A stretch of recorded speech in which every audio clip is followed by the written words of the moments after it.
Hello, good evening. Today is July 18.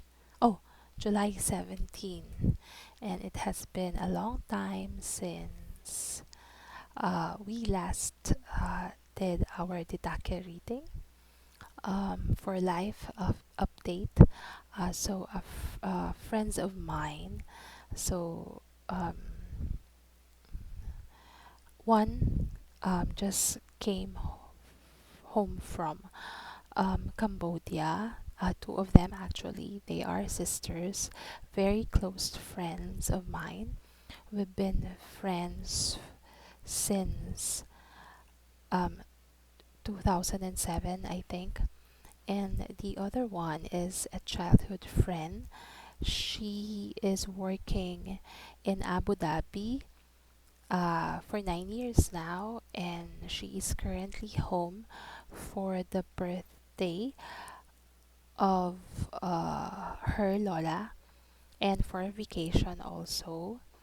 And the past few days were kind of busy because we were I am meeting with them and we were catching up on our lives. So Marites time. Okay. But I am back. They are now busy. The two are going to Zamboanga and the other one is going to Taiwan. So we're free. And here goes our Didake reading.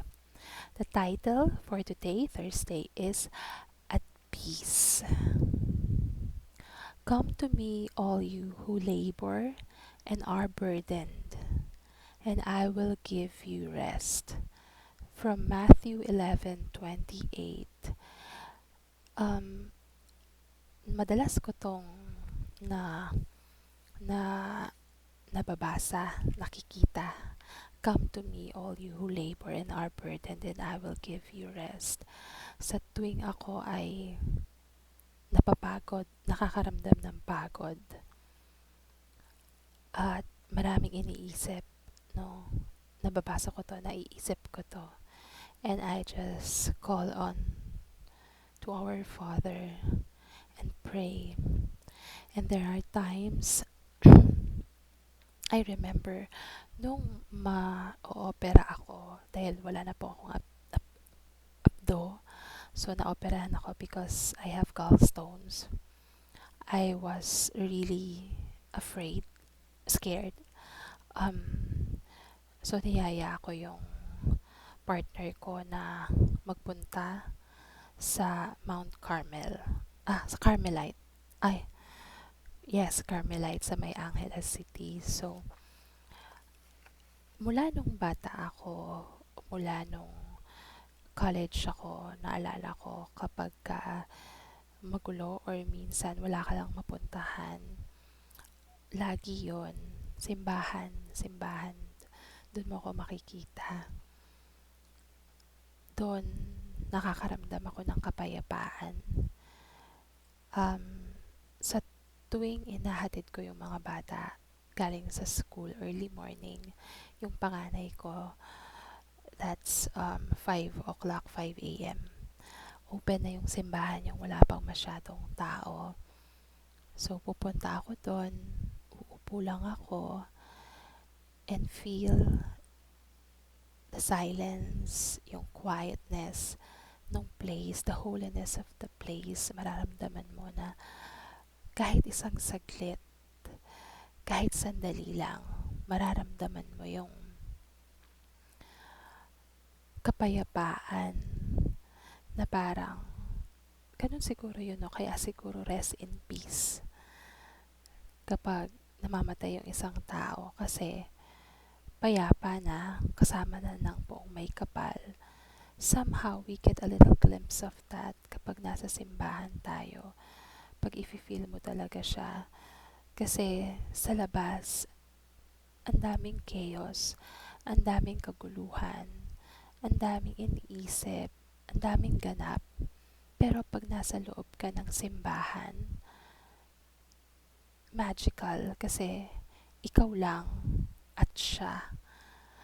And I think wala nang masihigit pa dun sa kapayapaang ibinibigay nung thought na yon. Nandun ka sa bahay ni God, protected ka.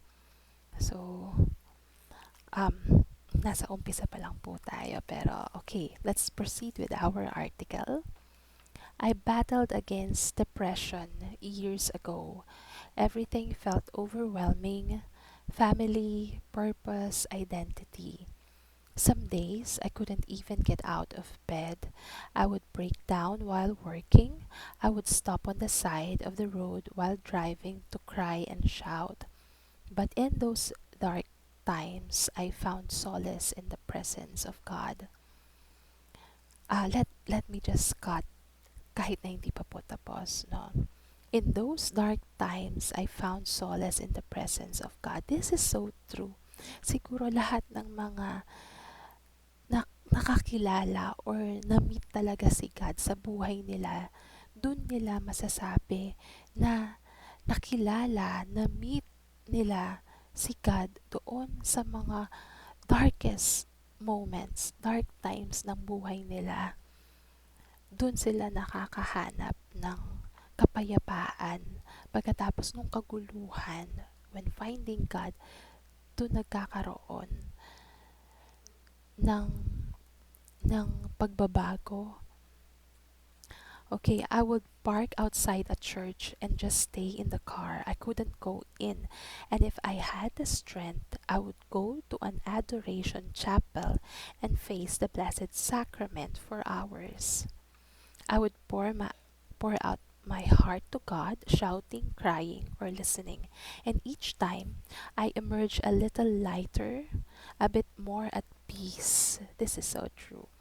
My problems didn't vanish, but I found the strength to keep going. The Lord gave me the rest I needed and more.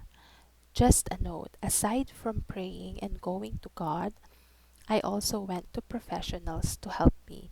I also maintained support from friends in the feast community. To reflect, during times of darkness and struggle, where do you find solace and strength? I can deeply resonate with the reading for today, no? Where do you find solace and strength?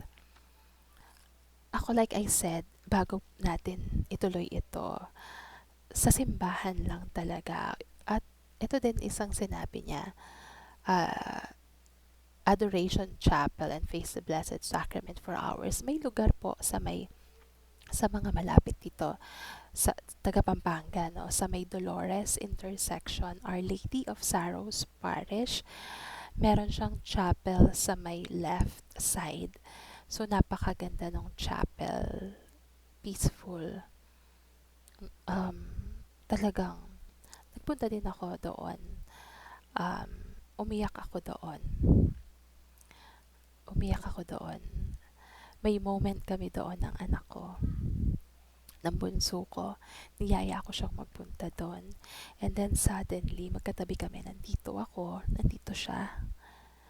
Tapos, after a few minutes, after a while of praying sa Blessed Sacrament, tinignan ko siya and I saw tears. I was moved. Sabi ko, na paano ka? Bakit ka umiiyak? Sabi ko, kasi daw nag-pray siya para sa akin. So, meron siyang specific na pinagdasal para sa akin. And hindi ko akalain na ang isang bata, iiyak siya while praying. Naramdaman niya yung presence ng Panginoon doon sa chapel na yon. Iba talaga kapag nag-usap kayo ng Panginoon, pag naramdaman mo talaga yung presensya niya at talagang bukal sa puso na pagdadasal. Okay, for our prayer, Dear Lord, bring me peace. Help me find rest in you. And remind me that your yoke is easy and your burden light. Dear Lord, bring me peace, help me find rest in you, and remind me that your yoke is easy and your burden light. Today, for our reading at peace, it teaches us na kung ano man yung mga pinagdadaanan ninyo at pinagdadaanan natin, no? I-surrender mo lang lahat kay God, ibigay mo lang sa Kanya, and you will find peace. Kasi sa totoo lang, mga kapatid, sino bang makakatulong natin sa mundong ito? Lahat ng tao, your parents might disappoint you, your partner, your children, your friends, other people. Marami, hindi mo maiiwasan yan na darating at darating ang panahon na magkakaroon ng disappointment or pwedeng masaktan ka nila. But ang nag-iisa na hindi ka sasaktan, hindi ka iiwanan, aalagaan ka, pakikinggan ka at mamahalin ka ng buong buo. Walang iba kung hindi ang Panginoon lamang. So, sa kabila ng mga hirap na dinadanas natin sa buhay, bakit ka matatakot? Bakit ka panghihinaan ng loob? Kung alam mo naman na ang kakampi mo, ang Panginoon, hindi ka niya iiwan. Ano man ang mga problema na yan, basta alam mong nasa side mo, si Father God, nothing could go wrong. So kung ano man yung mga binibit-bit ninyo dyan, ang mga worries ninyo, isipin nyo, alam yan ng Panginoon. Hindi mo man kayang sabihin, hindi mo man ma-express yung nandito, yung mga alalahanin, mga dalahin na mabibigat. Hindi mo man kayang i-put into words. He knows. He sees. At hindi ka niya pababayaan. Tutulungan ka niya. Manalig ka lang. Pwedeng ngayon hindi mo pa nakikita yon. But someday, malalaman mo, marirealize mo, darating ang mga kasagutan kung bakit mo pinagdadaanan yan ngayon. May purpose and happiness will soon come. Manalig ka lang, kapit ka lang, laban lang, hindi ka niya pababayaan. Happiness, help will come. So for now, be at peace. Good night.